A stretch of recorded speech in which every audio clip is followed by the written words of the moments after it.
Bonjour à tous, je suis Olivier Vidal, moi je suis directeur de recherche au CNRS, j'ai un passé de géologue et parmi les risques systémiques dans un monde en basculement, qui est le titre de cette table ronde, ce qui m'intéresse vraiment c'est les évolutions rapides que l'on doit mettre en œuvre pour respecter ou pour assurer une transition énergétique qui est un sujet tout à fait majeur du XXIe siècle. Alors je préfère évolution à basculement, parce que basculement, il y a une notion de déséquilibre qui est réelle bien sûr, mais on a l'impression aussi qu'on va du mauvais côté. Moi je vois plutôt ça comme une évolution qui peut être qu'il faut voir comme une évolution positive, puisqu'elle est la condition de notre survie, on va dire, et donc elle doit être absolument réalisée. Alors cette transition énergétique, on veut la faire évidemment pour des raisons qui sont assez claires, et pour limiter nos émissions de gaz à effet de serre qui ont des conséquences prévues tout à fait délétères, non seulement chez nous, c'est-à-dire dans des pays développés comme la France, mais également partout dans le monde. Alors quand même à des degrés divers, mais ce que l'on veut faire, c'est assurer au moins cette transition dans l'environnement que l'on connaît. Alors, bon, avant de rentrer dans le vif du sujet, de ce qui m'intéresse vraiment, on peut voir trois phases dans une évolution, et notamment celle de la transition énergétique. La première, ça a été de prédire un peu les conséquences d'une augmentation du climat, et si on suit une tendance qui existe depuis des dizaines d'années. Bon, ça c'est quelque chose qui est fait depuis longtemps, c'est pas quelque chose qui est nouveau. Les scientifiques travaillent depuis très longtemps sur cette prévision des impacts et des conséquences. Après, il y a une phase d'imaginer des solutions pour éviter ces conséquences dramatiques, et puis après, la troisième phase, évidemment, c'est d'appliquer les solutions que l'on peut envisager. Donc, je répète, cette première phase de constat, à mon avis, n'est pas à discuter ici. Bon, on connaît brièvement les conséquences. Plutôt, ce qui m'intéresse moi, et je pense que c'est un des enjeux majeurs pour le futur, c'est d'envisager des solutions, et des solutions qui peuvent être adaptatives au cours du temps. Donc ces solutions, elles reposent, en tous les cas, la vision qu'on a jusqu'à présent, elle repose en grande partie sur une dimension technologique, c'est-à-dire c'est remplacer une infrastructure de production et d'utilisation d'énergie qui émet des choses un peu nocives, un peu beaucoup, comme des gaz à effet de serre, par une infrastructure qui serait plus vertueuse en termes au moins d'émissions. Alors ces solutions technologiques elles-mêmes induisent d'autres problèmes, qui sont notamment une consommation de matériaux, et bon, moi c'est mon dada, de métaux qui sont soit des métaux de base, soit des métaux très spécifiques, induisent une surconsommation de ces métaux par rapport à une infrastructure plus classique, parce qu'on a des intensités matières qui sont différentes, c'est-à-dire que pour une même unité de puissance installée ou d'énergie produite, eh bien, dans le cas d'une éolienne ou d'un panneau solaire, on a besoin de plus de métaux que dans le cas d'une centrale thermique classique, voire nucléaire. Donc même si on veut garder notre capacité, on va induire une surconsommation. Et puis la technologie fait qu'on a besoin également de nouveaux métaux que l'on n'utilisait pas auparavant. Donc ça veut dire que finalement, cette transition énergétique nous permet de régler un problème qui est majeur, mais va engendrer d'autres problèmes qui peut être une surconsommation de matières premières, donc de ressources fossiles, mais pas seulement, parce que pour produire ces matières premières, il faut beaucoup d'énergie, donc ça veut dire que ça peut éventuellement induire également une surconsommation d'énergie, d'eau, enfin bon, différents impacts qu'il va falloir gérer. Et une des questions qui se pose, c'est est-ce que d'abord, est-ce que l'on a assez de ressources pour assurer à la fois un changement de technologie concernant à la fois la production mais également la consommation d'énergie, et également assurer le développement économique de pays peuplés, qui sont actuellement des pays avec un PIB par habitant qui est relativement modeste et qui n'ont qu'une aspiration, c'est à augmenter ce niveau de vie. Ce qui nécessite également une consommation de ressources très importante. Donc est-ce qu'on peut faire les deux en même temps, assurer ce développement économique, on va dire global, et orienté actuellement bien sûr vers les pays les plus pauvres, tout en assurant une transition vers un système énergétique plus vertueux. Et là, la réponse n'est pas complètement immédiate, puisqu'on a en fonction du développement économique des pays, une grosse augmentation de la consommation. En fonction de cette vitesse de développement, on peut arriver à des scénarios où on a clairement des inquiétudes très fortes sur la disponibilité de ressources. Alors, ce qu'on a pu faire jusqu'à présent, c'est remplacer des ressources de bonne qualité par des ressources de moins bonne qualité, plus abondantes. Est-ce qu'on pourra le faire dans le futur, c'est-à-dire continuer à augmenter nos réserves de ce type-là? C'est en tous les cas un point de discussion et qui doit mettre en jeu, pour essayer d'y répondre, des modèles dynamiques qui doivent être assez élaborés pour vraiment représenter la situation réelle des évolutions de concentration des gisements, enfin des choses un peu particulières, également des technologies, prendre en compte les évolutions de niveau de vie des différents pays. On ne peut pas travailler à l'échelle d'un pays uniquement, puisqu'un pays a des frontières perméables, et donc on est impacté évidemment par ce qui se passe à l'autre bout du monde. On le voit actuellement avec les pénuries de matières premières, ou de composants électroniques pour les voitures, où on est obligé d'arrêter nos chaînes de production parce qu'il y a des choses qui se passent à l'autre bout du monde. Voilà. Donc moi, c'est ça qui m'intéresse, et je crois que les enjeux sont là.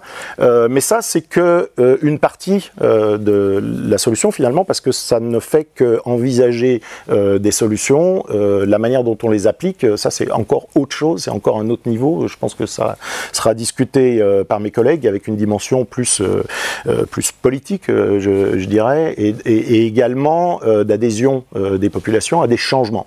Et ces changements, c'est très important. Il y a au-delà des enjeux de la transition énergétique, c'est ce qui m'intéresse aussi dans ces affaires-là, c'est la vitesse à laquelle on doit prendre des décisions maintenant, puisque si le constat avait été fait qu'on allait du mauvais côté pendant des décennies, il se trouve qu'on n'a rien fait.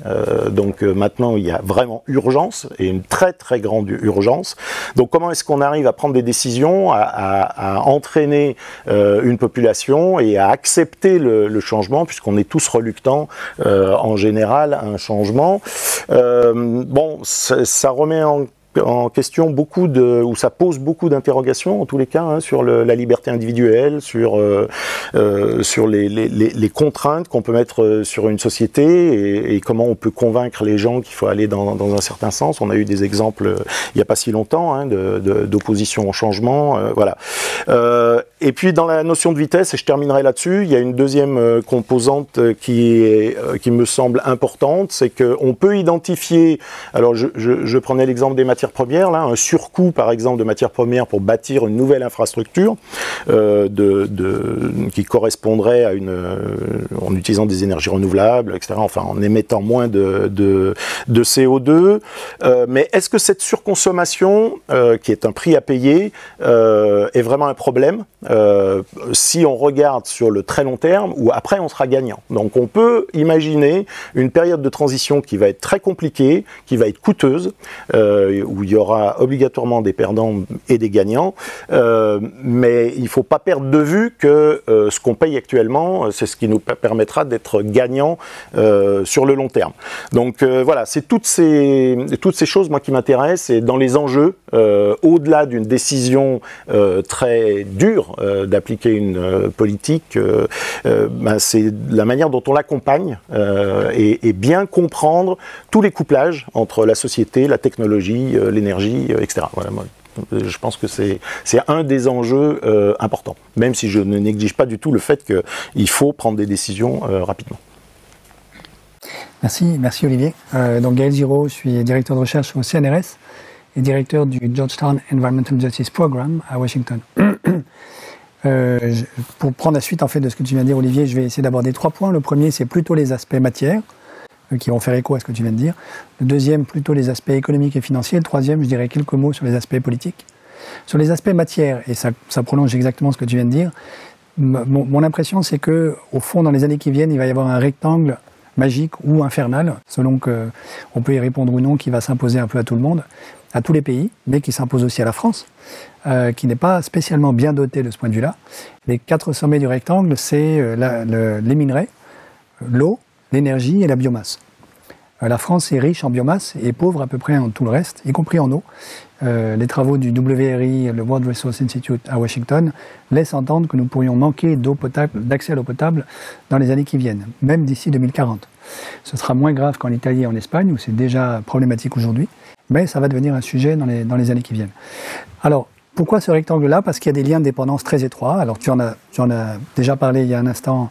Pour extraire des minerais, il faut de l'eau et de l'énergie. Pour avoir de l'énergie, il faut des minerais.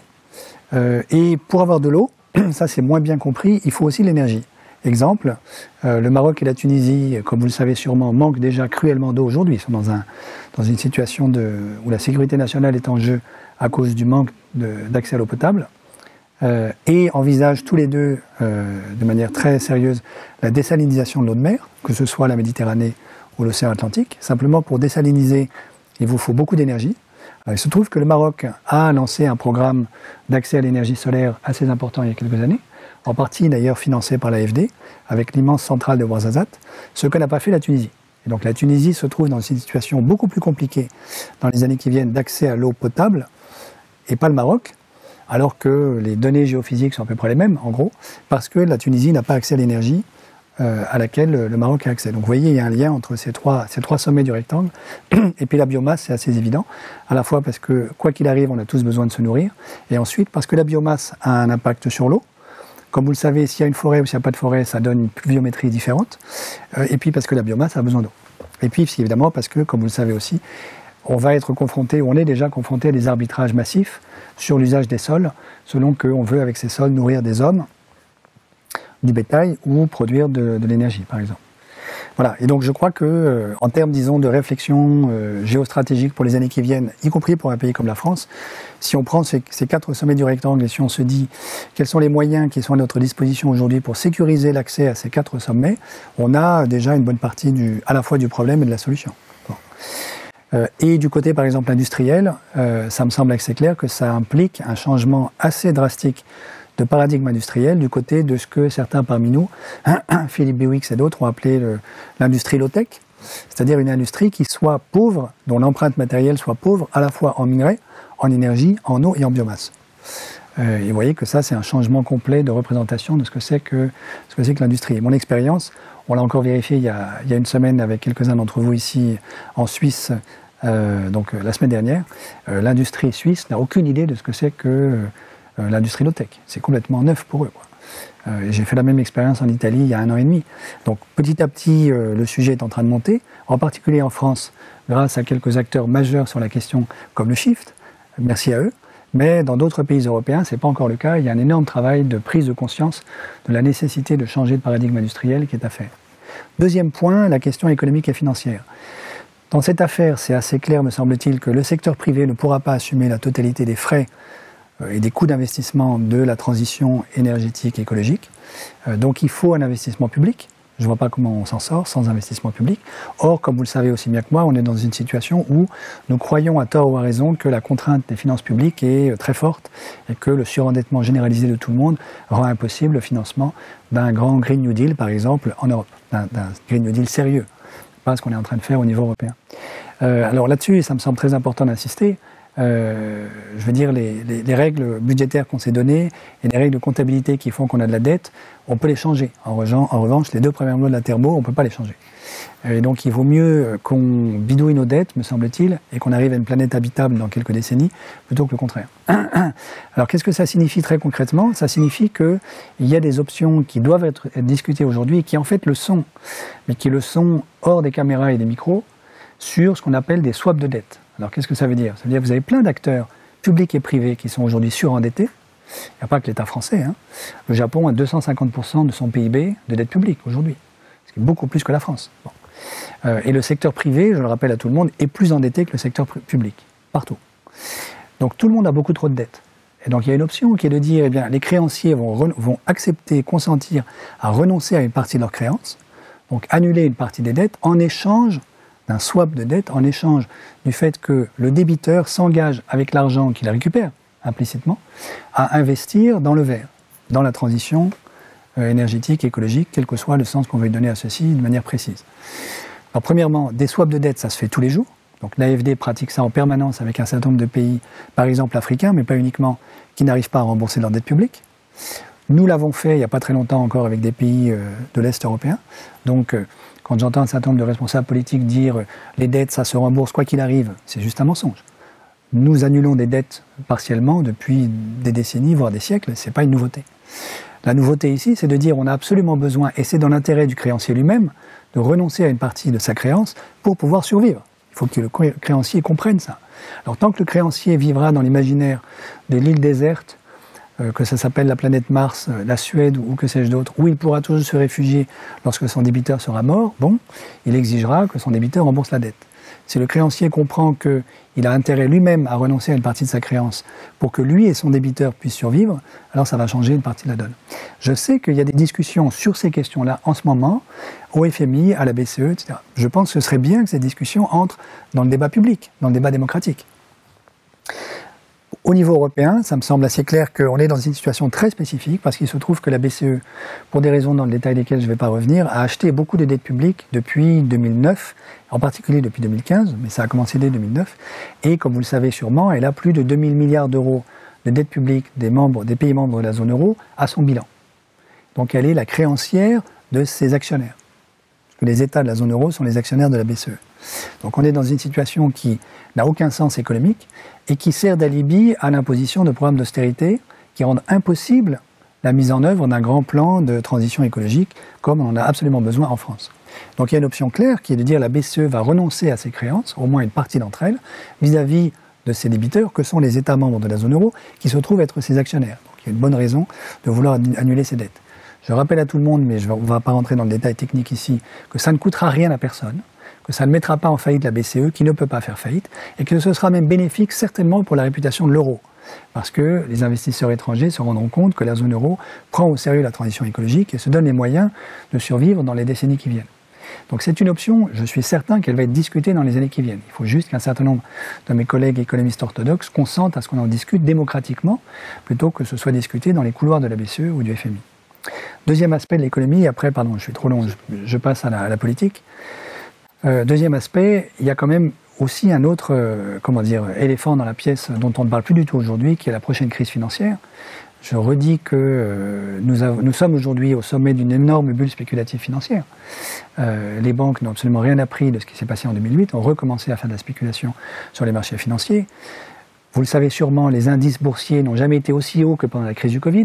Donc pendant que les économies réelles s'enfonçaient dans les marécages du Covid, les spéculateurs boursiers s'en sont donnés à cœur joie. Ils n'ont jamais gagné autant d'argent que depuis 1 an et demi. Ce qui est un petit paradoxe. Alors comment est-ce que c'est possible?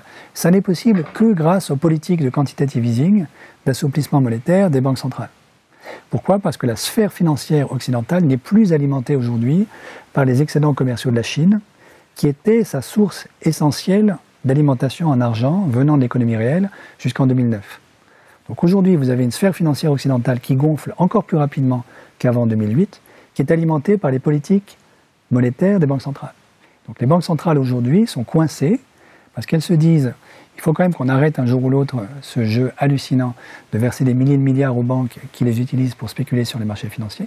Mais le jour où on arrête, ça provoque un énorme krach financier sur les marchés, dont personne ne veut, pas moi, ni vous, aucun d'entre nous. Donc là, il y a quand même un énorme sujet, à mon avis, de gouvernance.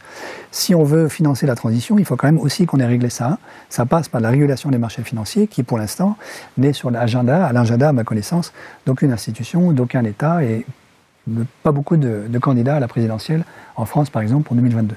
Alors que ça me semble absolument nécessaire si on veut avoir les moyens financiers de la transition.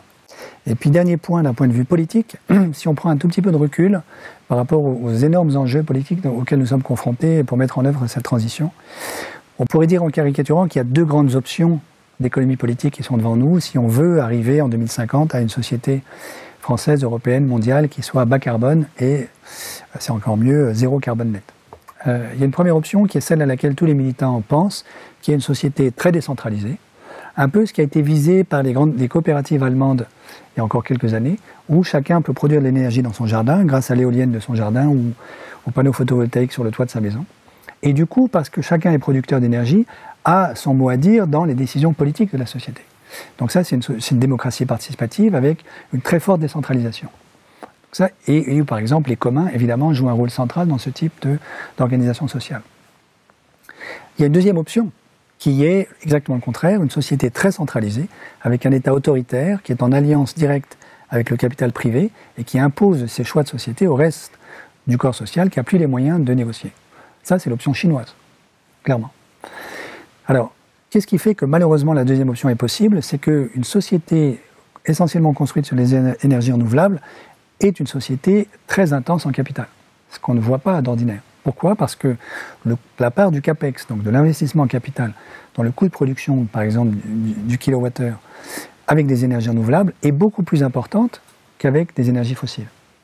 Avec les énergies fossiles, vous connaissez sûrement les chiffres, c'est entre 15 et 25% la part du CAPEX, dans le coût de production unitaire de l'unité d'énergie, alors que pour les énergies renouvelables, c'est 40-50, y compris pour le nucléaire, qui n'est pas renouvelable, mais on peut ranger là-dedans. Et donc vous voyez que, paradoxalement, une société construite sur des énergies renouvelables est une société très intense en capital, ce qui donne potentiellement un pouvoir de négociation colossal au capital, qui va pouvoir dire, mais si vous voulez qu'il y ait l'électricité à Paris, il va falloir qu'on construise X millions d'éoliennes, nous on a le capital pour le faire, et on va le faire, mais à nos conditions.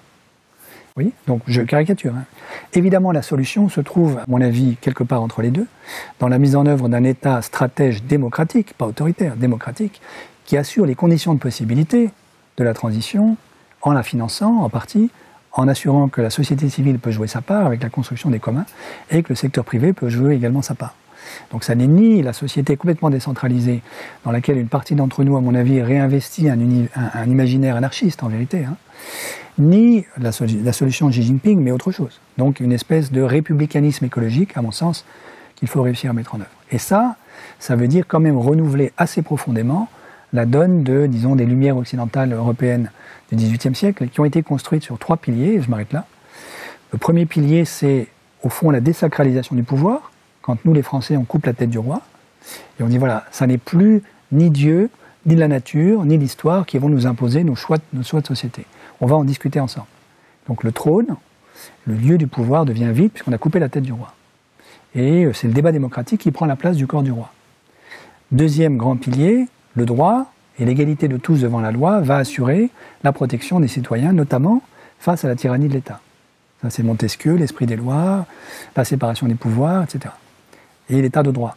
Et puis troisièmement, pour nos révolutionnaires de la fin du XVIIIe, c'est la propriété privée, qui a été érigée à ce moment-là en droit inaliénable et sacré, ce que l'Ancien Régime n'avait jamais fait. C'est la propriété privée qui est chargée d'apporter la chair sociale au squelette que donne le droit, rendu possible par la désacralisation du pouvoir.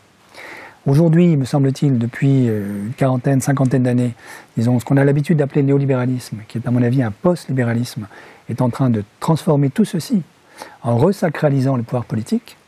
On a remis à la place du corps du roi les marchés financiers. Si vous réfléchissez une minute, comment se fait-il que les marchés financiers puissent dicter à l'État ce que c'est qu'une bonne politique? Or, c'est quand même ce qui se passe aujourd'hui. On est en train de dire à l'Italie, vous avez tellement de dettes qu'il va falloir que vous vous pliez devant les marchés financiers quand même. Voilà. Donc on a resacralisé le pouvoir, et la régulation financière, pourquoi est-ce qu'elle est si dure à mettre en œuvre? C'est parce que ce qui est derrière, c'est cet enjeu majeur de où est le sacré du pouvoir politique aujourd'hui. Deuxièmement, on est en train quand même de tordre complètement l'état de droit et d'assujettir l'exercice du droit, y compris en France, à la défense des intérêts privés d'une toute petite minorité. C'est quand même ce qui se passe aujourd'hui, me semble-t-il. Et puis, troisièmement, on est en train d'absolutiser la propriété privée et de mettre en œuvre un agenda implicite de privatisation du monde qui est massif. Alors qui n'a pas commencé avec l'actuel gouvernement, qui est très ancien déjà, privatisation du génome, etc. Mais ce à quoi on assiste aujourd'hui, c'est une radicalisation, me semble-t-il, de ce processus, avec y compris la privatisation du corps des femmes, par exemple, à laquelle on assiste aujourd'hui. Donc, le schéma politique qu'on pourrait appeler un républicanisme écologique, à mon avis, auquel qu'il faut substituer à ça, c'est des Lumières 2.0, si vous voulez, un renouveau du programme des Lumières européennes, qui est, on désacralise de nouveau le pouvoir pour réouvrir la démocratie. Donc ça, c'est tout simplement la régulation financière, qu'on ne fait toujours pas. Deuxièmement, on réinstaure l'état de droit, et vous voyez bien qu'il est quand même méchamment bafoué en Europe aujourd'hui, pas simplement en Europe de l'Est. Et puis troisièmement, on substitue à la propriété privée les communs comme étant ceux qui sont en charge d'apporter la chair sociale au squelette du droit et de la démocratie. Voilà. Ok, donc c'est mon tour. Alors, brièvement, en ce qui me concerne, je suis chercheur au CNRS, j'ai eu une première vie d'astrophysicien théoricien, et depuis 10-15 ans, je me préoccupe de problématiques à l'interface société-environnement. Je me suis intéressé successivement à des questions de pression et impacts environnementaux liés au flux de matière et d'énergie de l'économie. Je me suis intéressé à des questions de modélisation écologique et en particulier de changement d'usage des sols et d'impact des changements d'usage des sols sur certains types d'écosystèmes. La raison de ça, c'est que les changements d'usage des sols, on parle beaucoup du changement climatique, de la perte de biodiversité. Les changements d'usage des sols est un des premiers facteurs de changement globaux et locaux d'ailleurs, et c'est aussi le premier facteur de perte de biodiversité, même si le changement climatique court très vite derrière pour le rattraper. Et puis plus récemment, je me suis intéressé à des questions de risques systémiques globaux à différentes échelles de temps. Donc, pour en revenir à l'objet du débat, je voudrais réinterroger la question de la durabilité. La question de la transition énergétique, c'est une question de durabilité, de façon absolument évidente. De façon peut-être un peu moins évidente, mais quand même assez rapidement identifiée, on voit relativement facilement qu'est-ce qui n'est pas durable. On a beaucoup plus de mal à définir qu'est-ce qui peut être durable. Et de toute façon, en règle générale, c'est après coup qu'on sait que quelque chose a été durable ou pas, ce qui peut ressembler un peu à un jeu de dés. Mais on va essayer de jouer aux dés intelligemment. Ou alors de piper les dés, peut-être, je sais pas. Donc la question de la durabilité, elle est floue parce que on le sait pas à l'avance. Et puis par ailleurs, il y a plein de définitions, plein d'approches. Il y a deux approches tarte à la crème très connues. Enfin, tarte à la crème, je suis peut-être un peu caricatural. Une qui vient du rapport Brundtland, qui consiste à dire assurer les besoins et le bien-être des sociétés actuelles sans le faire au détriment des générations futures. Il y a une autre définition de la durabilité qui vient d'une idée de durabilité forte, et je ne vais pas parler de la durabilité faible, mais que de la durabilité forte. La durabilité forte, c'est de dire qu'il ne faut pas, alors c'est facile à définir, c'est beaucoup plus difficile à faire, il ne faut pas utiliser une ressource renouvelable plus vite qu'elle ne se renouvelle, ne pas rejeter dans l'environnement plus que ce que l'environnement peut absorber, en tout cas plus vite, et ne pas utiliser de ressources non renouvelables, ou du moins ne les utiliser que pour les remplacer par des ressources renouvelables. Alors, ce que je voudrais interroger sur ces définitions, en particulier la deuxième, c'est que qu'est-ce qu'on en fait face à un environnement qui est actuellement en dégradation. On est en perte de biodiversité, le changement climatique augmente, on voit en permanence des événements climatiques extrêmes de plus en plus forts, de plus en plus nombreux, des sécheresses qui s'accumulent. En France, sur les 6 dernières années, on a eu 5 années de sécheresse. Ça pose tout à fait la question que tu mentionnais à l'instant sur la question de nos ressources en eau, y compris en France, et plus largement en Europe. L'assèchement des glaciers en Europe, ça concerne aussi l'Europe. Il n'y a qu'à aller à la mer de glace pour se rendre compte que ce n'est pas une blague. Et les glaciers, c'est ce qui alimente nos grands fleuves en été.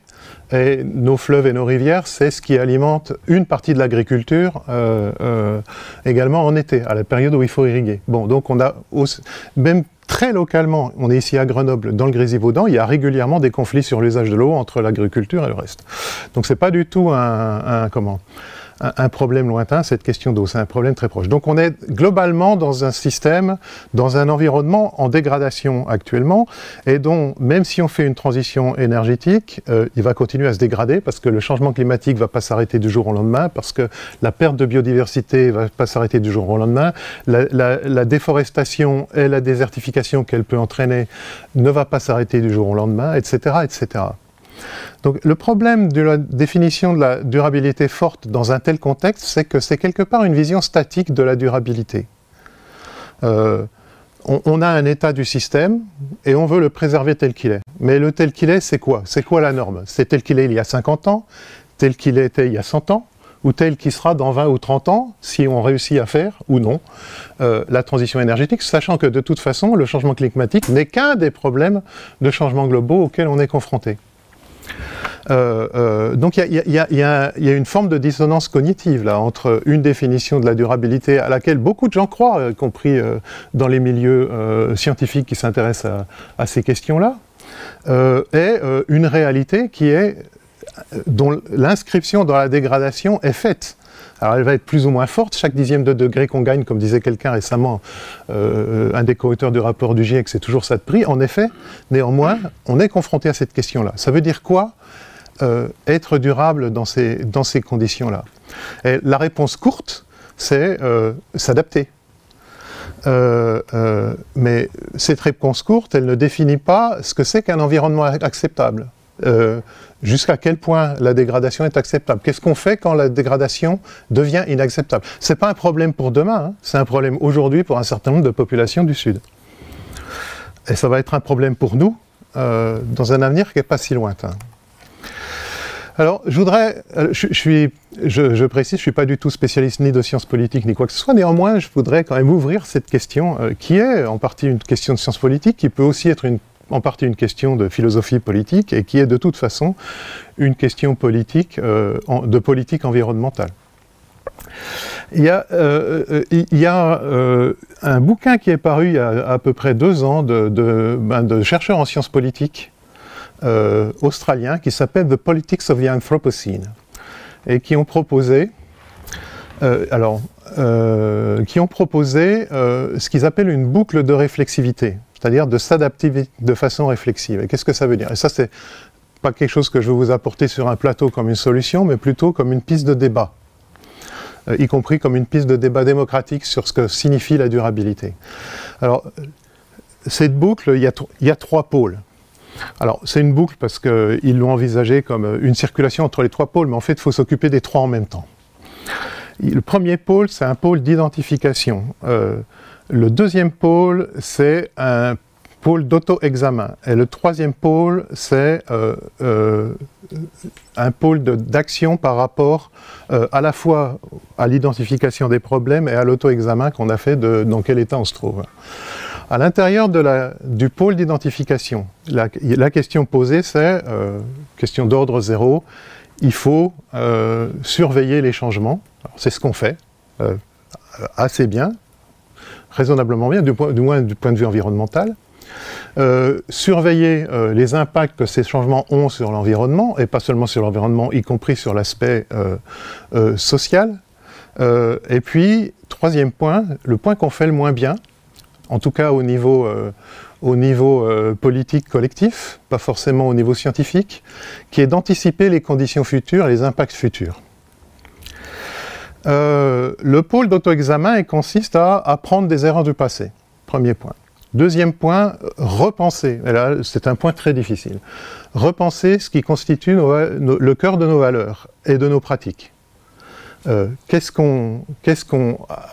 est essentiel pour nous, qu'est-ce qui est accessoire pour nous là-dedans? Et c'est pas une question de définition du haut, c'est aussi une question démocratique centrale. Le troisième point, il est, dont on a beaucoup parlé ces 2 derniers jours, envisager des futurs possibles. Ça, c'est le deuxième pôle de la boucle de réflexivité. La première, c'était l'identification, la deuxième, c'est l'examen. Le troisième pôle, c'est les questions de réponse. Comment est-ce qu'on réarticule nos valeurs centrales et nos discours par rapport à ces valeurs centrales? Alors, Dans le débat public, il y a tout un tas de discours plus ou moins honnêtes, tout un tas de choses. Ce n'est pas la question ici. La question, c'est vraiment, si on pose un débat démocratique honnête, comment est-ce qu'on repose nos questions de valeur, comment on repose nos discours. Et évidemment, dans la réponse, il y a aussi comment on ajuste nos fonctionnements, nos pratiques. Qu'est-ce qu'on change, qu'est-ce qu'on garde, qu'est-ce qu'on doit abandonner. Alors, il ne s'agit pas de voir ça uniquement sous une forme de renoncement, parce que l'idée, c'est quand même de gagner quelque chose au bout du compte. Hein.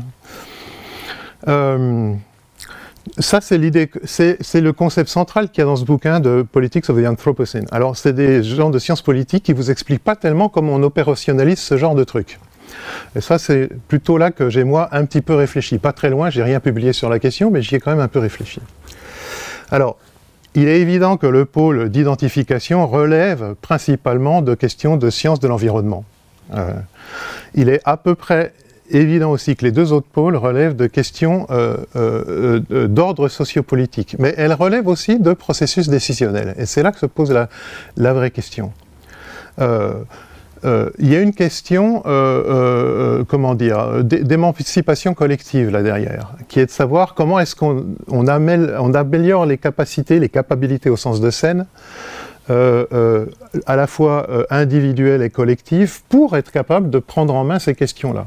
Et là encore, il ne s'agit pas de débat institutionnel public de partis politiques, mais vraiment de la société civile, comment elle s'empare de ces questions-là. Il y a évidemment derrière, immédiatement, une question de distribution des pouvoirs. C'est très clair. Donc, la question qui est posée là, c'est d'arriver à saisir ces enjeux-là et pour, quelque part, évaluer et améliorer les processus décisionnels. Donc, si je reprends ma boucle de réflexivité, là, identifier, auto-examen, réponse. Identification, auto-examen, réponse. Il y a les trois... je vous ai décrit ce qu'il y avait, ça c'est ce qui est explicite. Il y a des choses qui sont implicites. En particulier, je parlais des impacts environnementaux. Monitorer les impacts environnementaux, il faut être capable de monitorer les impacts pour toute société à quelque échelle qu'elle se trouve, qui se passe ici et ceux qui se passent ailleurs. Alors, ce qui se passe ici, qui sont d'autres responsabilités, ce qui se passe ici, qui sont de la responsabilité de l'extérieur, et ça arrive à des tas d'endroits, et ce que nous on fait, et qui a une responsabilité à l'extérieur en termes d'impact. Cette question-là, elle n'est pas explicitée dans la boucle, mais elle est absolument centrale. Et les questions sociopolitiques et décisionnelles touchent, comme je l'ai dit, à des questions de capacité, d'autonomisation, et évidemment, le mot n'est pas encore apparu, mais il apparaît tout de suite, de questions de justice et d'équité. Alors les questions de capacité, elles ont à voir sur la simple possibilité de mise en œuvre du processus décisionnel. Les questions d'autonomisation, elles ont à voir directement avec des questions de souveraineté du processus décisionnel. Et les questions de justice et d'équité ont à voir avec les questions de légitimité du processus décisionnel. Et quelque part, si on n'arrive pas à assumer ou à poser ces trois pôles de fonctionnement du processus décisionnel, on n'aura pas comment dire, d'acceptation du résultat de ces décisions, que ces décisions soient prises de façon autoritaire ou de façon démocratique par une délibération locale, c'est absolument central. Ça, c'est pour les dimensions sociales et sociopolitiques. Sur les dimensions environnementales, les questions de monitoring, tout ça, l'enjeu, il est effectivement, à peu près évidemment, d'être capable d'identifier des compromis ou des synergies entre ce qui correspond à des besoins sociaux ou politiques et des besoins environnementaux. Le tout à un ensemble de valeurs et de pratiques données, lesquelles, j'ai précisé auparavant, sont censées être évolutives, puisque la situation à laquelle on est confronté du point de vue environnemental sont évolutives. Alors, je vais conclure là-dessus. Alors, d'ailleurs, un premier point, il y a évidemment un lien avec la réflexion sur les biens communs dans ce genre de façon de poser le problème. Une des questions immédiates que ça pose, c'est la question institutionnelle. Quelles institutions pour faire ce genre de choses? Les institutions sur lesquelles on vit ne sont absolument pas adaptées à gérer ce genre de problématiques. je parle plutôt d'un point de vue occidentaux-centré ici, mais très clairement, elles ne sont pas adaptées à ce type de problématique. Sachant ça, la question qui vient immédiatement derrière, c'est quelle stratégie politique? Quelle stratégie politique il faut... J'ai pas de réponse, hein. Je pose des questions. Quelle stratégie politique il faut mettre en œuvre pour arriver à, quelque part, adapter nos institutions, qu'elles soient locales, territoriales ou collectives, nationales ou internationales, européennes ou autres, à ce genre d'enjeu. Et puis, évidemment, quand je viens de dire ça, je pose immédiatement la question de l'articulation entre différentes échelles, entre les entités démocratiques ou non, institutionnelles, plus ou moins institutionnelles, formelles ou informelles, entre différentes échelles géographiques et politiques. Et évidemment, il n'est pas question d'abandonner toute lutte sur les changements globaux qui réclament de la coordination internationale. C'est pas le but. Le but, à la limite, si on veut voir un but dans cette réflexion, ou du moins dans cette façon de poser les questions, c'est d'essayer d'ouvrir un espace où les citoyens se sentent plus dépossédés de la décision. Et puis je m'arrête là.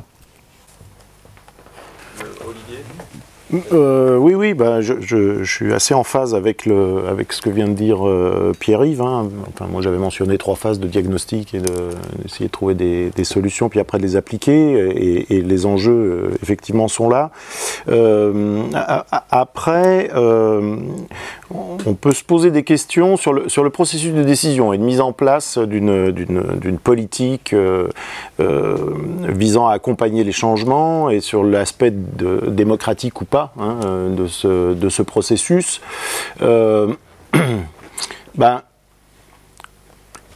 Quand on parle de processus démocratique, on va s'adresser à des gens qui sont très différents par essence dans la société. Bon, il y a des riches, il y a des gros, il y a des petits, il y a des pauvres, etc. Mais au-delà de ça, ça veut dire que on peut avoir quand même des façons de penser qui sont complètement différentes et d'envisager les problèmes qui sont complètement différents. Et on peut imaginer qu'il n'y a pas de rapport immédiat entre une bonne compréhension des problèmes et un niveau ou une capacité de décision dans la société. J'en veux pour preuve, je crois que c'est Jeff Bezos, quand il a fait son voyage là, dans la stratosphère, la première chose qu'il a dit en redescendant, je le cite avec mes mots, mais c'est on prend conscience des enjeux environnementaux quand on voit la planète de haut, etc. Enfin, je veux dire, c'est quand même... c'est une façon chère de prendre conscience. C'est quand même une façon un peu chère de prendre conscience pour quelqu'un qui, a priori, doit être informé, en tous les cas, qui a une capacité d'information et quand même une certaine culture. Donc, quand on voit ça, on se dit que on n'a pas gagné, quoi, et qu'on peut imaginer tous les processus démocratiques que l'on veut et les meilleures façons de faire. Je crois que la difficulté première, elle part quand même de la vision qu'on a tous en tant que citoyens de ces affaires de changement climatique et aussi de notre intérêt personnel là-dedans, malheureusement. Donc voilà, c'est une première réflexion que je me faisais. Je veux dire, c'est pas seulement un processus à mettre en œuvre, même s'il est nécessaire, c'est aussi quand même une prise de conscience d'abord individuelle avant de passer collective. Et on n'est pas aidé, en fait, en tous les cas, dans les pays riches, par notre environnement tous les jours, la publicité, etc. Je veux dire, c'est quand même des choses qui sont prégnantes, quel que soit notre niveau d'éducation, et c'est pas du tout pédant quand je dis ça, mais voilà. Donc il y a peut-être des choses aussi simples à régler avant de penser, d'imaginer une refonte d'un système on va dire politique, pour amener à plus ou moins de démocratie. Il y a des choses simples à mettre en œuvre et qui ne sont pas mises en œuvre. Moi, quand j'étais jeune, je me souviens très bien, en 74, qu'il y avait des spots publicitaires qui passaient à la télé. En France, on n'a pas de pétrole, mais on a des idées. C'était quelque chose qui passait de manière récurrente. Moi, qui m'a marqué. Je me souviens encore de ces spots publicitaires après bien des années. C'est pas vraiment quelque chose que l'on voit actuellement, en France en particulier, pourtant c'est pas très dur à faire. Donc, et ça fait partie d'une dispense de l'information qui peut être faite de manière plus ou moins rigolote, et je crois qu'on en manque. On fait ça pour les cigarettes par exemple, mais il y a d'autres enjeux, et la transition énergétique en fait partie, qui sont tout aussi importants. Cette question-là, Alors c'est pas très structuré mon discours là, mais c'est juste en réponse à ce qu'ont dit Gaël et Pierre-Yves avant. Cette question-là, on peut la poser aussi au niveau de différents pays, avec différents niveaux de développement. La vision qu'on peut avoir dans les pays riches n'est certainement pas celle qu'on peut avoir dans un pays en voie de développement, où l'aspiration peut être première, peut être d'accéder à l'éducation, d'accéder à la santé, d'accéder à même à la nourriture, bien sûr, et compagnie. Donc voilà, et tant qu'on aura ces hétérogénéités très fortes, finalement, on va avoir beaucoup de difficultés à avoir un mouvement commun qui devrait être celui de la transition énergétique, entre autres. Donc comment est-ce qu'on arrive à organiser tout ça en ayant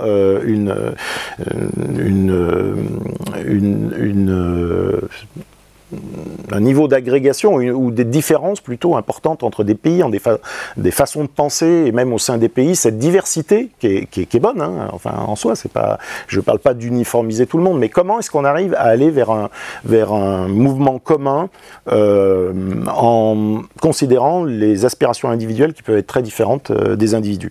Et je crois que c'est une question qu'on doit aussi se poser au-delà, bien sûr, de celle que tu as mentionnée, Gaël, qui concerne les appareils et les mécanismes financiers et toute cette infrastructure, bien sûr, ou que tu as mentionné, Pierre-Yves, mais je veux dire au niveau vraiment de l'individu aussi et de son intégration dans la société, et puis plus loin dans le monde, il y a des vraies questions de premier ordre qui me paraissent éclatantes et qui sont pas, pour lesquelles j'ai pas de réponse, bien sûr, mais voilà. Donc bon, c'est peut-être un travail de sociologue plutôt que d'économiste, de géologue ou d'astrophysicien, mais voilà, le débat doit être ouvert. Je crois qu'il est très important. Je réagis à mon tour peut-être à ce que tu as dit, Pierre-Yves, sur la question du monitoring même environnemental. Et donc effectivement, on peut supposer qu'il est relativement raisonnablement bien fait. Et en même temps, au moment où tu l'as dit, je me suis dit, il y a quand même un point aveugle. Oui, en fait, je me suis dit aussi des choses de ce type. Mais j'en cite un qui est, vous savez sûrement ça, le gap qu'il y a entre la mesure du méthane qu'on observe dans l'atmosphère en particulier au-dessus de l'océan Arctique, et la mesure des émanations de méthane qu'on a du côté terrestre. Oui, tout à fait. De ce côté-là. Alors vous savez qu'il y a un gap entre les deux, et que l'hypothèse quand même qui a été formulée depuis 2018, c'est que la différence viendrait d'émanations de méthane maritimes, et donc de la fonte du permafrost au fond de l'océan Arctique. Et donc la question à quelques dizaines de milliards, je suppose, que ça pose, c'est est-ce qu'on peut mettre des balises pour mesurer ça à la surface de la mer? Parce que si le permafrost au fond de l'océan Arctique a déjà commencé à fondre, et s'il y a déjà du méthane qui s'échappe de là, on est parti sur des scénarios qui n'ont plus rien à voir avec ceux qu'on a en tête aujourd'hui. On est parti sur un tipping point catastrophique en termes de climat. Voilà. Et donc je suis très étonné que la communauté internationale ne mette pas les 15 milliards qui vont bien pour qu'on ait ces mesures. Or, c'est absolument central. Voilà, ça c'est une réaction. Et puis l'autre, c'est sur les questions démocratiques. Alors on en a parlé cet après-midi et on a appris, moi j'étais content d'apprendre que ce miracle démocratique, qu'est la Convention citoyenne pour le climat, à mon avis, fait écho finalement, trouve d'un écho dans ce qui se passe dans l'administration publique française. Pas du tout dans le gouvernement, mais dans l'administration. Il faut bien distinguer l'administration et le gouvernement, même si ce gouvernement veut faire croire qu'il est l'État, lui tout seul. Mais alors il reste que, à mon avis, il y a une difficulté qu'on a un tout petit peu évoquée aussi cet après-midi, qui est le pouvoir de lobbying très intense du secteur bancaire, y compris sur l'administration publique. Pas tous les secteurs de l'administration publique, mais une partie d'entre elles, Bercy pour ne pas la nommer. Et donc je redis ça parce que malheureusement ça me semble central. Non seulement nous sommes au-dessus d'une bulle spéculative qui va exploser un jour ou l'autre, et le jour où elle va exploser, si on n'a pas pris des mesures pour se protéger, ça va faire encore beaucoup plus mal qu'en 2008, et on aura encore plus de difficultés à financer la transition. Mais en plus, on a un secteur bancaire qui est dopé aux énergies fossiles, qui a financé, l'addiction de nos sociétés aux énergies fossiles depuis plus de 40 ans, largement, et qui a dans ses bilans énormément d'actifs financiers liés aux énergies fossiles. Donc j'ai contribué à la publication d'un rapport en juin qui montre ça, et qui montre que sur les 11 premières banques européennes, en moyenne, la valeur actuelle des actifs financiers directement liés aux énergies fossiles dans les bilans de ces banques représente en moyenne 95% des fonds propres de ces banques. Et une banque, si elle perd 95% de ses fonds propres, ne peut plus opérer, elle est en faillite.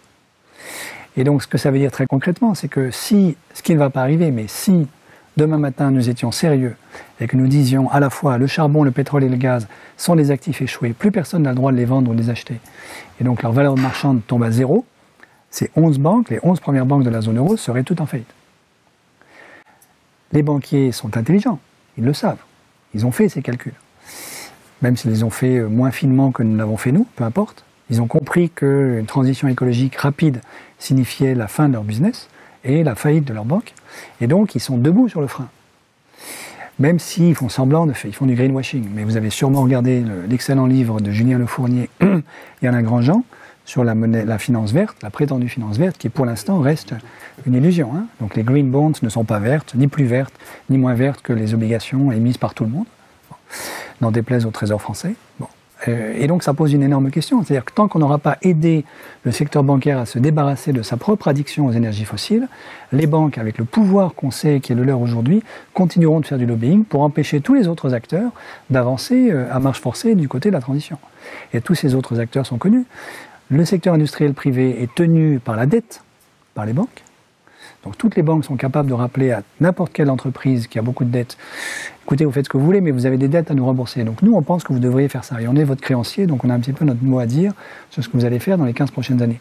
Vis-à-vis de l'État, c'est encore plus simple. Hein. À la fois, vous rappelez à l'État qu'il a beaucoup de dettes, et puis vous proposez à un certain nombre de hauts fonctionnaires de multiplier par 10 son salaire s'il accepte de pantoufler dans la banque. Donc vous avez les deux moyens, la carotte et le bâton, et c'est assez efficace malheureusement. Donc il y a quand même une opération, à mon avis, centrale à opérer pour le bien de notre démocratie et pour la transition écologique, qui est de débarrasser nos banques des métastases fossiles qu'elles ont dans leur bilan. Et par rapport à ça, il n'y a que 3 options. Il y a celle que tu évoquais tout à l'heure, Pierre-Yves, avant qu'on arrive devant les caméras, qui est, on provoque au fond la faillite des banques, et une fois que leur valeur est nulle, on les nationalise, et là, on les débarrasse de leurs actifs fossiles, et on les oblige à financer la transition. Ce qui est peut-être ce qu'on va faire.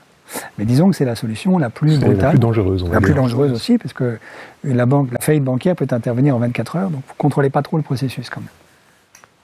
Deuxième option, qui est probablement celle vers laquelle les autorités européennes vont se diriger dans les années qui viennent, qui est ce qu'on a fait en 2009, c'est-à-dire créer des banques de défaisance, des bad banks, en anglais, qui vont acheter probablement au prix fort les actifs fossiles dans les bilans de nos banques, avec de l'argent public, et qui vont assumer elles-mêmes la perte de valeur de ces actifs, pendant que nos banques pourront continuer de folâtrer dans les marchés financiers.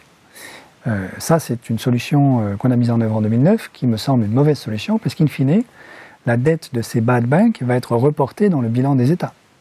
Et ça va devenir de la dette publique, puisque ce sont des banques publiques. Et si c'est de la dette publique, ça veut dire qu'in fine, c'est quand même le contribuable qui paye. Donc ça revient à faire payer l'absolution donnée à nos banques par le contribuable, ce qui n'est pas une bonne idée à mon avis. Il y a une troisième option, qui est d'utiliser le fait que nous avons une banque centrale en zone euro, qui s'appelle la BCE. La BCE pourrait racheter ses actifs fossiles à nos banques en créant de la monnaie, ce qui est son boulot de banque centrale, porter dans son bilan ces actifs fossiles, assumer la perte de valeur de ces actifs fossiles, ça ne coûtera rien à personne et la BCE ne pourra pas faire faillite, quoi qu'il en soit. Est-ce que ça sera préjudiciable à la valeur de l'euro? Une fois encore, si les investisseurs étrangers, californiens, BlackRock, tout ce que vous voulez, prennent conscience, comprennent que c'est le meilleur moyen de sauver la zone euro, ils seront très contents, contrairement à ce qu'on croit. Donc c'est le meilleur moyen de sauver l'euro, en vérité. Alors évidemment, c'est pas orthodoxe, mais c'est tout à fait compatible avec les traités, la BCE a le droit de le faire. Bon. Et à mon avis, il faudrait qu'elle le fasse, évidemment moyennant une décote, c'est-à-dire qu'elle ne rachète pas les actifs à leur prix de marché actuel, mais par exemple à 80% de leur prix de marché, de sorte que nos banques comprennent quand même que c'est la fin de la récréation. Et évidemment, la BCE le fait conditionnellement au fait que nos banques ne financent plus du tout de projets bruns à l'avenir. Vous savez qu'aujourd'hui encore, ça a été encore montré dans le dernier rapport d'Oxfam, sur 10 € de financement des banques françaises du côté de l'énergie, il y en a 7 qui vont du côté des énergies fossiles. C'est pas comme ça qu'on avance du côté de la transition. Vous voyez, et donc, il y a ces grandes options sur la table dont il faut absolument, à mon avis, qu'on puisse discuter dans l'espace démocratique, français et européen, pour rendre possible la transition énergétique et écologique en Europe. Je vais peut-être pas être aussi long parce que autrement on n'aura peut-être pas trop de débat avec la salle. Donc je vais rien dire sur la transition, il y aurait plein de choses à dire, on en discute en permanence. Sur cette histoire de dette, on vit dans un système où l'argent est une dette de nos jours, quasiment essentiellement. Mon commentaire, il est de pointer du doigt que c'est directement, qu'il y a un lien direct avec ce que j'ai dit. Cette histoire de la dette et du remboursement des dettes, c'est à la fois une valeur et une pratique. Alors, c'est une valeur pour un certain nombre de gens.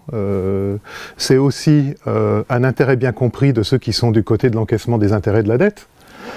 Et c'est bien d'ailleurs la partie du problème. Mais il y a aussi des gens qui sont du bon côté, pour qui c'est une valeur indépendamment de leurs bénéfices. On a un souci avec ça.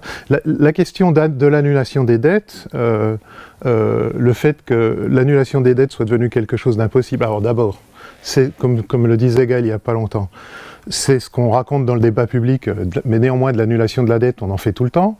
Historiquement, de l'annulation de la dette, on en a fait depuis des millénaires, que ça soit dans la société israélienne antique ou entre les grandes civilisations antiques. Il y avait, par exemple, entre l'Égypte et les autres civilisations méditerranéennes, il y avait régulièrement des annulations de dettes parce que ça devenait plus possible, etc., des choses comme ça. Si vous voulez lire un bouquin intéressant, alors, qui est devenu, je pense, assez connu maintenant sur les questions de dette, il faut lire le bouquin de Graeber qui s'appelle 5000 ans, Histoire de la dette, les 5000 dernières années ou quelque chose comme ça. Enfin, en tout cas, un de ses bouquins les plus connus. Je pense qu'il est devenu connu d'ailleurs, Graeber, à cause de ce bouquin. Ok.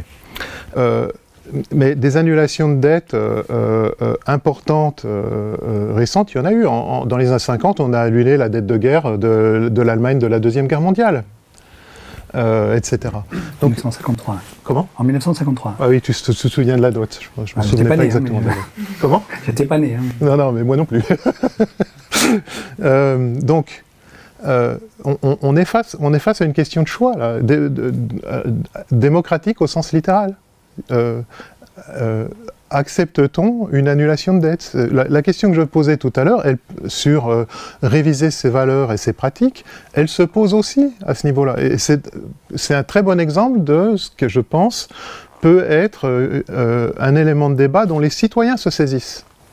S'il n'y a pas une pression citoyenne sur ce genre de questions, il n'y a pas beaucoup de chances que ça évolue très vite. Alors après, il y a la possibilité, comme tu l'as dit, qu'effectivement, les bailleurs de fonds finissent par réaliser que s'ils continuent à scier trop longtemps la branche sur laquelle ils sont assis, ça va aussi mal se terminer pour eux. Ça c'est un levier. Mais il y a aussi des leviers démocratiques. Et c'était le cœur de mon discours.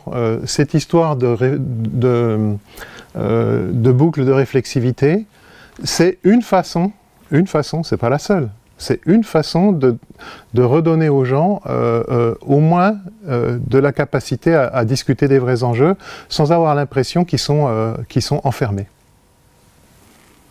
Alors après, c'est facile à dire, c'est pas facile à faire. Hein.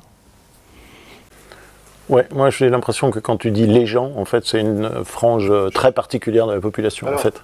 Ok. Il y avait le point sur les pays riches par rapport aux pays pauvres. Ou même à l'intérieur d'un pays, tu vois des disparités. À l'intérieur de nos pays, on n'est pas tous armés de la même façon par rapport à ce genre de discussion. C'est pour ça que j'avais précisé qu'il y avait un enjeu de capacité. C'était précisément cette question-là. Après, encore un coup, c'est facile à dire et pas facile à faire. Bon, enfin, je m'arrête là. Du coup, j'avais une question sur cette histoire de dette, finalement, parce qu'on entend dire que tous les États européens sont hyper endettés, et on a l'impression, quand on ne connaît pas le fonctionnement de tout ça, que du coup, ils sont pieds et poings liés et qu'ils ne peuvent pas démarrer une transition parce qu'ils n'ont pas assez d'argent, ou on ne comprend pas forcément bien pourquoi. Et je comprends en filigrane de ce que vous racontez que finalement, on pourrait imaginer pardonner aussi éventuellement la dette de ces États. Je ne sais pas si c'est idiot ou pas ce que je dis, et pour qu'ensuite ils puissent s'endetter correctement pour pouvoir lancer cette transition, quoi. Ou que la BCE crée de la monnaie pour se faire, ou je ne sais quoi. Tu veux réagir ? Je veux réagir ? Oui, je peux répondre rapidement, puis tu complètes. Donc le mécanisme est simple. Hein. Dans la zone euro, les États n'ont pas le droit d'emprunter ailleurs que sur les marchés financiers. C'est une décision qu'on a prise, en fait, qui est inscrite dans les traités, qu'on avait déjà mise en œuvre à partir des années 70 en Europe de l'Ouest, sur laquelle on devrait revenir. Puisque, au fond, pour la France, par exemple, Les circuits des trésors de Bloch Lenné ont permis de financer la reconstruction de la France en une génération. Aujourd'hui, on ne pourrait plus. Parce qu'il faudrait implorer les marchés financiers pour le faire. Si la dette est trop élevée, les marchés financiers commencent prétendument, c'est ça le scénario, à avoir peur qu'elle ne soit jamais remboursée, augmentent du coup le taux d'intérêt auquel ils sont prêts à prêter à un État, ce qui rend le coût de la dette encore plus lourd pour l'État en question. Et ça se termine à la manière dont ça s'est terminé pour la Grèce, donc avec, disons, un plan d'ajustement structurel imposé par le FMI, Bruxelles et la BCE, qui a, disons, ruiné la Grèce pour les 20 prochaines années. Donc tous les pays veulent éviter ça. Et du coup, tous les pays, en anticipant, pour l'instant, se disent « j'ai intérêt à passer par les fourches caudines de mes créanciers si je veux réussir à survivre ».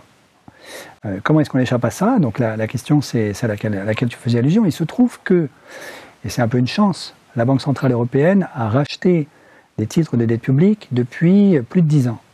Et elle en détient pour plus de 2000 milliards dans son bilan aujourd'hui. Donc elle fait partie des gros créanciers de nos États. Elle est tout à fait capable de renoncer à cette dette sans mourir, et sans même que ça fasse mal à qui que ce soit, à quiconque. Ça voudrait dire techniquement qu'elle aurait des fonds propres négatifs, mais pour ceux qui auraient oublié, la Banque des règlements internationaux, la BRI, qui est située dans une charmante petite ville qui s'appelle Bâle, en Suisse, a publié un rapport il n'y a pas très longtemps, rappelant à tout le monde, et la BRI est la Banque centrale des banques centrales. Donc elle sait un petit peu de quoi elle parle, qu'une banque centrale peut opérer avec des fonds propres négatifs. Ça ne pose aucun problème pour le fonctionnement de la Banque centrale. C'est elle qui crée de la monnaie. Alors, la raison pour laquelle cette solution n'est pas débattue comme elle devrait l'être aujourd'hui dans le débat démocratique, à mon sens, c'est qu'un certain nombre de nos petits camarades ne veulent pas que le grand public se rende compte du pouvoir de création monétaire de la Banque centrale. Parce que si on s'en rend compte, si les prochains citoyens membres de la Convention citoyenne, pour quoi que ce soit, se rendent compte que la BCE peut créer de la monnaie et que l'argent magique, en fait, ça existe, mais qu'actuellement, ça n'existe que pour les banques, ils vont demander que ça existe pour les gens. Et il y a des propositions qui circulent depuis plusieurs années d'un quantitative easing for people, un assouplissement monétaire pour les gens. C'est-à-dire que la Banque centrale créerait de la monnaie pour les gens, plutôt que pour les banques, ce qui ne serait pas idiot. Donc notamment, Alain Grandjean et Nicolas Dufresne ont fait une proposition magnifique dans un livre qui s'appelle « La monnaie écologique », qui est que la Banque centrale européenne crée de la monnaie ex nihilo pour financer un grand Green New Deal au niveau européen. Et elle pourrait très bien le faire, ce serait techniquement parfaitement faisable. Je crois que la résistance, elle est qu'un certain nombre de nos amis ne veulent pas qu'on puisse se rendre compte de l'outil extraordinaire dont on dispose. C'est un peu comme si vous jouez au Monopoly, et puis en fait, il y a quelqu'un dans le Monopoly, dans le jeu, là, qui a accès à la banque sous la table, depuis des années. Et tous les autres joueurs ne savent pas. Alors évidemment, ce quelqu'un s'enrichit dans des conditions hallucinantes. Il n'a pas du tout envie que vous sachiez qu'il y a un canal qui permet d'accéder à la banque. C'est exactement ça. Donc le quelqu'un en question, c'est tous ceux qui bénéficient du secteur financier et du secteur bancaire, et tous les autres, c'est vous et moi.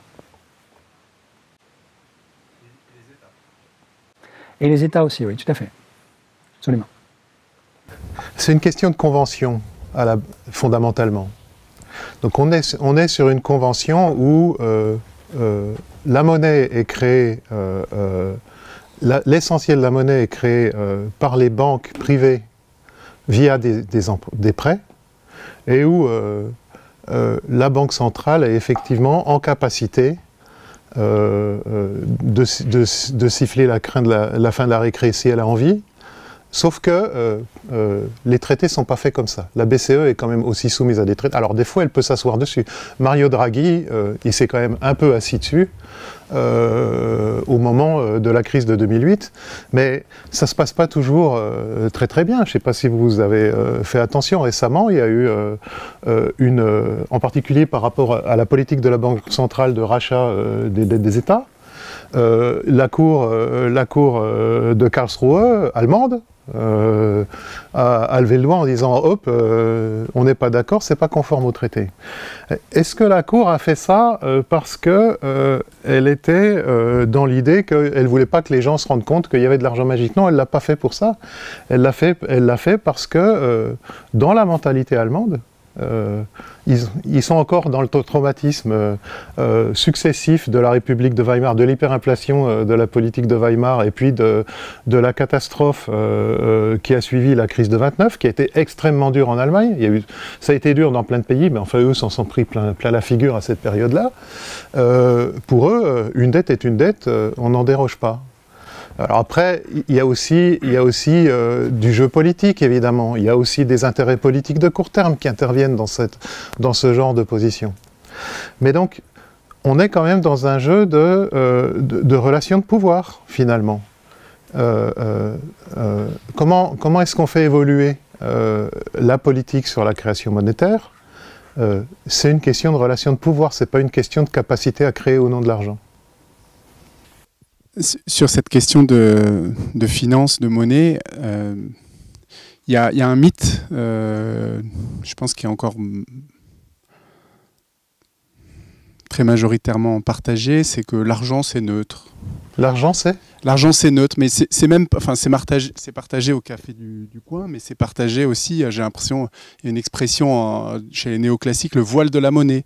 La monnaie c'est du troc, etc. Donc il n'y a même pas de concept de dette, il n'y a pas de temporalité, donc sans même parler de pouvoir. C'est compliqué parce que du coup, bon, le livre de Grandjean, moi je ne l'ai pas lu, je vais le faire, mais il y a une question pour que le débat démocratique ait lieu, pour que on puisse dire la finance sans que ce soit notre ennemi, en tout cas c'est un enjeu. Comment on commence à aborder ces questions avec des néophytes? Parce que moi j'ai même pas les arguments, quoi. Je sens bien qu'il y a un problème, mais si je dis va écouter Gaël Giraud pendant 2 heures, il faut que j'ai une accroche de 5 minutes pour pouvoir commencer à amorcer les réflexions. En fait, c'est un débat c'est intéressant parce que c'est une question qui s'est posée en Suisse de manière avec beaucoup d'acuité il y a quelques mois, puisque les Suisses ont opté pour vous savez que les Suisses ont des votations à intervalles réguliers, des espèces de référendums au niveau fédéral, et le vote, cette fois-ci, c'était sur ce qu'on appelle le 100% monnaie. Je ne rentre pas dans le détail, mais en gros, pour répondre à la question posée, il fallait avoir une connaissance assez fine du secteur bancaire et du secteur de la Banque centrale. Et 99,9% des Suisses n'en ont juste aucune idée. Ils ne savent pas d'où vient la monnaie, etc., comme nous tous, comme une bonne partie d'entre nous. Donc c'est un vrai sujet. Les réponses, c'est, honnêtement, Alain Grandjean a fait un site magnifique qui s'appelle The Other Economy, auquel j'ai un peu contribué modestement, mais c'est surtout Alain qui l'a fait avec Marion Cohen, où là, ce genre de choses est expliqué.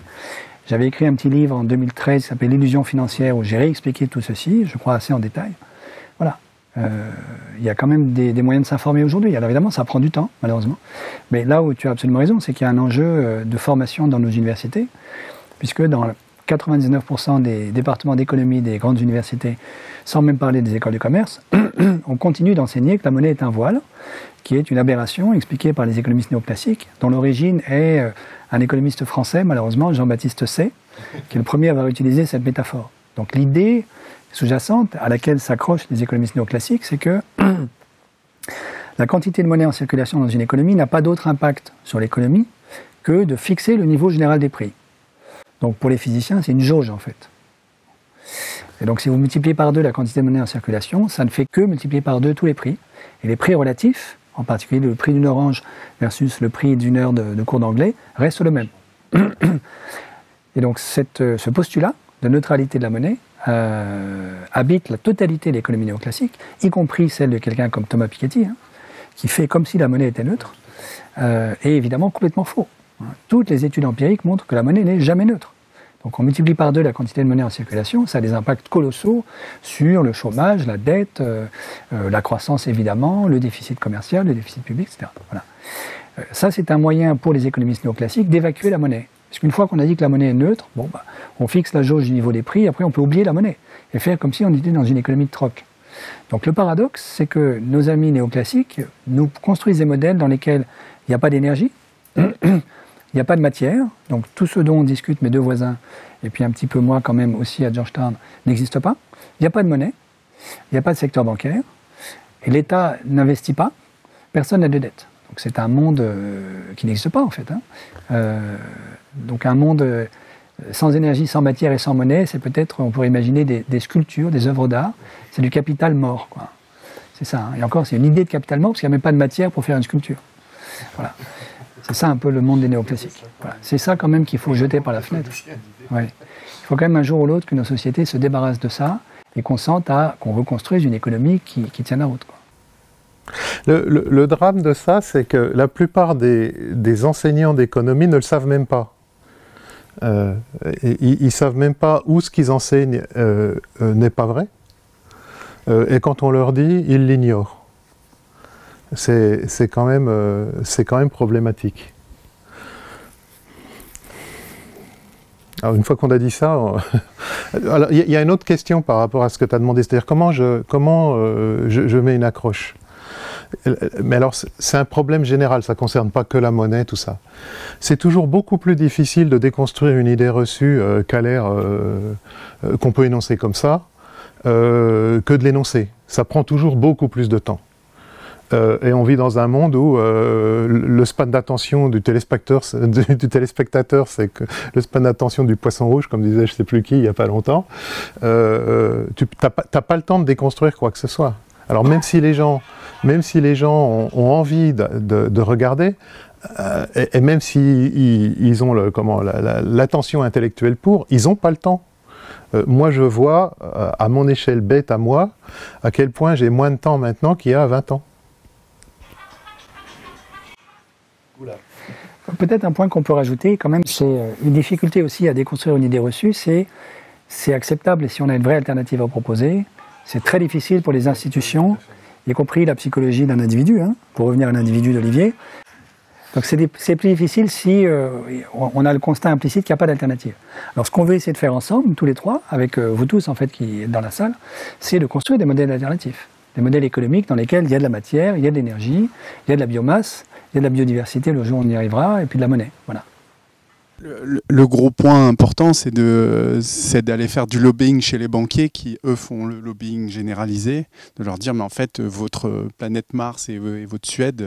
Mais non, mais ce n'est pas une question de lobbying. Vu ce qu'on a dit juste avant, c'est une question qu'ils comprennent qu'à un moment, ils vont perdre moins en lâchant qu'en ne lâchant pas. C'est pas une question... Alors, si, on peut considérer que c'est du lobbying, mais... c'est pas du lobbying au sens habituel où tu arrives et tu répètes un truc suffisamment longtemps dans l'oreille du décideur et il finit par le croire. C'est pas ce lobbying-là.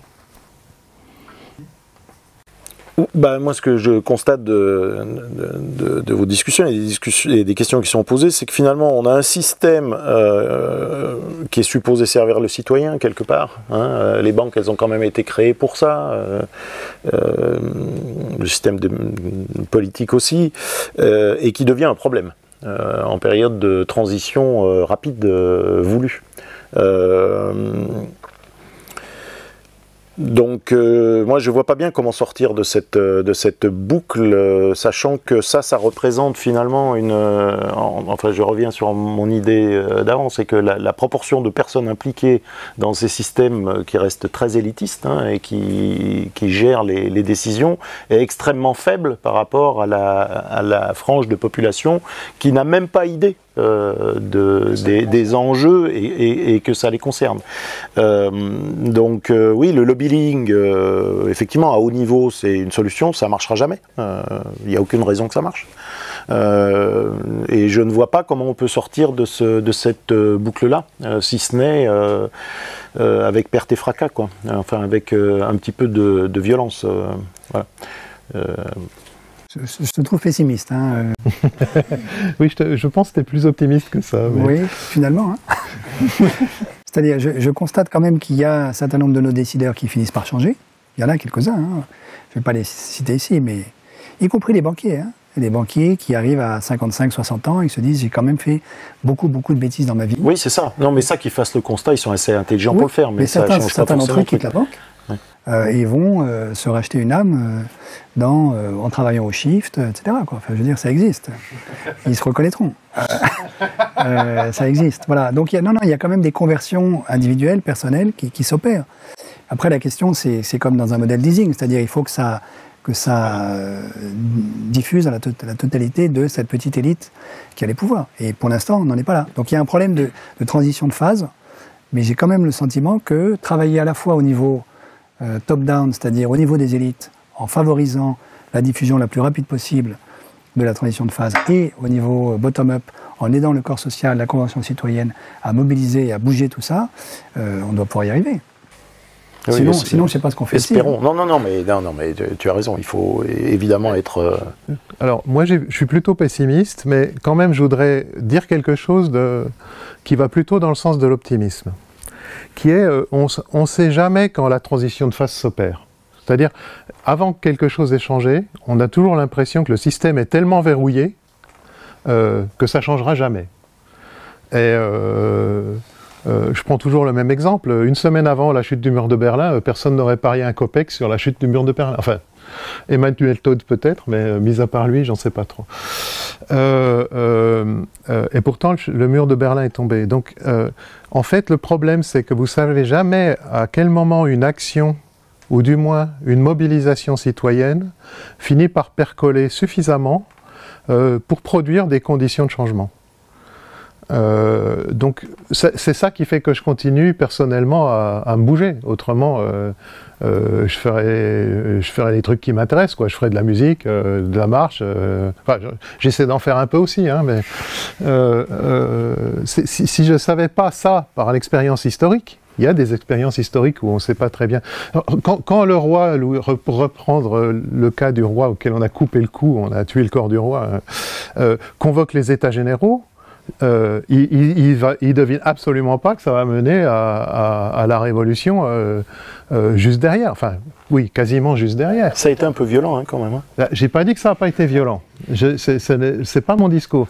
Mon discours, il est, tu ne sais pas quand une action déterminée ou un mouvement de fond avec une pointe émergée de gens qui sont actifs et un iceberg immergé de gens qui considèrent qu'effectivement il y a quand même quelque chose de pourri au royaume du Danemark. Tu ne sais jamais quand ça débouche sur un basculement ou un changement ou une prise de conscience. Alors ça peut finir sur une révolution qui tombe du mauvais côté de la tartine, hein, je suis d'accord avec toi, ou sur des évolutions plus... Mais c'est pas forcément le bon ou le mauvais côté de la tartine, c'est dire qu'on a des décisions à prendre et une évolution qui doit être extrêmement rapide. Hein. Là, on est d'accord, on est au pied du mur. On est au-delà du pied du mur. Même. Bah oui, donc c'est on va dire 2 décennies, quoi, au maximum. Qu'est-ce qui fait comment est-ce qu'on peut changer un système qui est extrêmement bien établi et qui semble complètement imbougeable, hein, comme l'a décrit un peu Gaël et toi aussi, par le haut. Et bon, tu as espoir, c'est très bien. Tu fréquentes plus ces gens-là que moi. Moi, je m'interroge. Franchement, je m'interroge. Moi, je me pose la question de savoir si les institutions dont on dispose actuellement ne sont, même si on doute de leur capacité telles qu'elles sont actuellement à résoudre le problème ou à être en capacité d'avancer, il y a quand même des frémissements et des changements qu'on peut y voir, et notamment le fait que, par exemple, le CESE, le Conseil économique, social et environnemental, soit en train de se transformer pour intégrer de façon récurrente des jurys citoyens. Ces jurys citoyens nécessairement vont travailler sur des questions qui intéressent la société. Et je me pose la question de, justement, ces questions qui ne viennent pas dans le débat public, est-ce qu'on n'aurait pas les moyens de les injecter dans ces jurys citoyens, de faire en sorte que ça rentre en fait dans une institution qui est là pour débattre, pour donner des avis et qui a la capacité à s'autosaisir de certains sujets. Donc ça, c'est peut-être une petite nouveauté. La Convention citoyenne a eu des effets, a produit des effets et très certainement va continuer à en produire.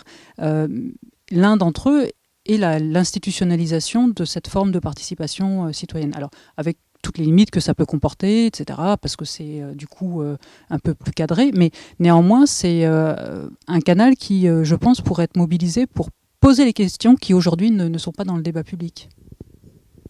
Oui, je suis tout à fait d'accord. Là, je suis absolument d'accord. Donc c'est une condition nécessaire. Je crains que ce ne soit pas suffisant au sens où aujourd'hui le gouvernement se fiche pas mal de ce que fait le CESE, malheureusement, hein, alors qu'il est tenu en principe de répondre aux questions du CESE, mais il ne le fait pas. Mais c'est pas propre à ce gouvernement. Le précédent ne le faisait pas non plus. Hein.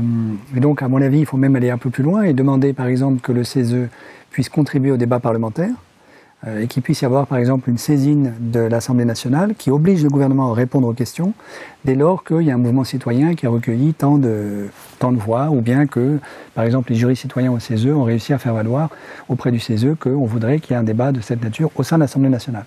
Ce qui obligerait au moins le gouvernement à répondre aux questions qu'on lui pose, ce qui n'est même plus le cas aujourd'hui. Et encore ça, c'est pas encore suffisant. C'est-à-dire, je crois qu'il y a une vraie...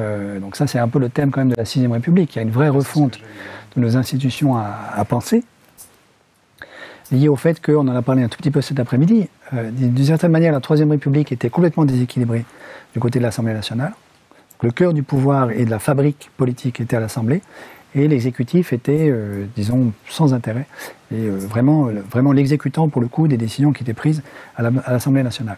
Avec la 5e, on a complètement déséquilibré la répartition des pouvoirs dans l'autre sens, et c'est l'exécutif qui cumule tout, et au fond, ce qui se décide à l'Assemblée nationale, ce qui est bien ce qu'on voit aujourd'hui d'ailleurs, n'a quasiment plus aucune importance pour le gouvernement. Donc il y a un rééquilibrage à opérer, ce qui suppose probablement quand même une réécriture de la Constitution et une marche forcée vers une 6ème République. Mais si on fait ça, alors je suis tout à fait d'accord. Il faut à ce moment-là qu'il puisse y avoir des représentants des jurys citoyens à l'Assemblée nationale qui interpellent le gouvernement et obligent le gouvernement à rendre des comptes. C'est très clair. Enfin, je pense que vous êtes tous conscients du fait qu'effectivement on est dans un régime exécutif, que l'argument de dire qu'un régime législatif, ou du moins plus équilibré entre le législatif, l'exécutif et le judiciaire, en faisant référence aux crises récurrentes de la 4ème République, il est quand même un peu court, parce qu'il y a des tas de pays qui ont des systèmes équilibrés et où ça marche.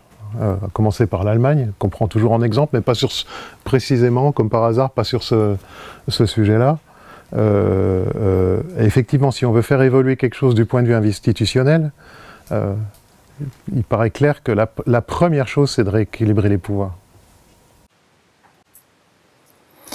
Il y a un autre aspect peut-être qu'on peut, porteur d'espoir, qu'on peut peut-être mentionner, et je crains moi en tout cas je vais devoir m'arrêter là, c'est du point de vue de la construction européenne, puisque quand même 80% du droit qui prévaut en France aujourd'hui est construit à Bruxelles, plus à Paris. Donc ce qui se passe au niveau européen est fondamental pour nous. Donc c'est clair pour tout le monde que, au fond, dans les années 90, l'équipe Delors a construit la jambe économique et financière, l'a mal construite, mais a essayé de la construire, mais a complètement négligé la jambe politique. Et c'est ce qui fait que la BCE aujourd'hui n'a pas de vis-à-vis politique, il n'y a pas de gouvernement européen auprès de qui elle puisse rendre des comptes. Il n'empêche que ce qui s'est passé l'année dernière, c'est-à-dire l'acceptation par nos amis allemands, pour la première fois, de l'émission d'une dette communautaire, évidemment, en disant l'an dernier, c'est la première et la dernière fois, on ne recommencera plus jamais. Bon. C'est un précédent. Et évidemment, une fois qu'il y a un précédent, on peut le recommencer. Ça veut dire qu'à condition que le remboursement de cette dette communautaire se fasse par la levée d'une nouvelle ressource fiscale, et pas du tout en demandant à chaque État individuellement de rembourser sa quote-part, et par exemple, une nouvelle ressource fiscale, ça pourrait être une taxe carbone aux frontières de la zone euro, à ce moment-là, ça veut dire qu'on a un début de budget. On a un embryon de budget communautaire avec une ressource fiscale européenne et des dépenses européennes et une dette européenne. Et ça exige in fine quand même un trésor européen et donc un ministère de l'économie et des finances européen. Et donc un gouvernement et un exécutif européen.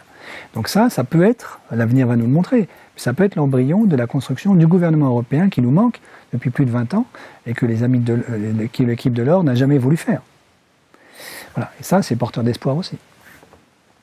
Merci à tout le monde aussi.